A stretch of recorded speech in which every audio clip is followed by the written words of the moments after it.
সংকটের জন্য সরকার ও কমিশনকে দায়ী করলেন মির্জা ফখরুল। একটি দলের বিরুদ্ধে ভুল তথ্য ছড়িয়ে জাতিকে বিভ্রান্ত করার অভিযোগ। সংস্কার নিয়ে ধোঁয়াশা তৈরির পাল্টা অভিযোগ জামায়াতের। 1971 সালে মুক্তিযুদ্ধের বিরোধিতা করেছেন।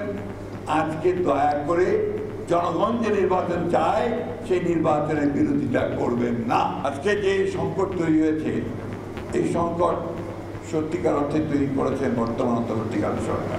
ধোঁয়াশে পরিস্থিতি তৈরি করার জন্য হঠাৎ করে বিএনপি একটুখানি উল্টে গেছে। ভেরি ক্লিয়ার, গণভোট আগে হতে হবে, নইলে এটা মূল্যহীন, এটার কোনো 2 পয়সার মূল্য নাই। গণভোট নির্বাচনের আগে করার কোনো সুযোগ এখন আর নাই।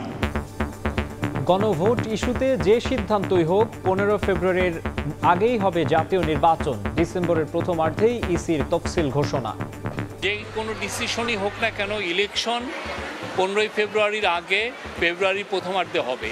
নির্বাচনের যে তফসিল, সেটি ডিসেম্বরের প্রথম ভাগে ইনশাল্লাহ আমরা ঘোষণা করব।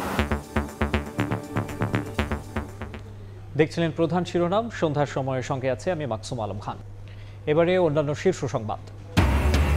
রাজনীতিতে জোটের সমীকরণ। অভ্যুত্থানের পক্ষের শক্তিকে পাশে চায় বিএনপি। সমমনাদের আসন ছাড়ে প্রস্তুত জামায়াত।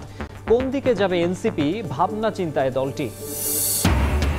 ইতিহাসের সবচেয়ে বড় ব্যালট হচ্ছে গণভোটের। ভোটারদের অবহিত না করে আয়োজনে চ্যালেঞ্জ দেখছেন বিশ্লেষক। সংবিধান বিশেষজ্ঞদের দিয়ে সুপারিশ যাচাইয়ের পরামর্শ। 12 কেজির গ্যাস সিলিন্ডার 300 টাকা বেশিতে কিনতে বাধ্য হচ্ছেন গ্রাহক। জনবান্ধব নয় জ্বালানি নীতি, বলছে ক্যাব। আমদানি নির্ভরতায় স্থানীয় উৎপাদন ব্যাহতের অভিযোগ। থমকে আছে বর্জ্য থেকে বিদ্যুৎ ও সার উৎপাদন। ঢাকায় অচল কোটি টাকার প্রকল্প। শিগগিরই কাজ শুরুর আশা। সঠিক ব্যবস্থাপনায় জোর বিশেষজ্ঞদের।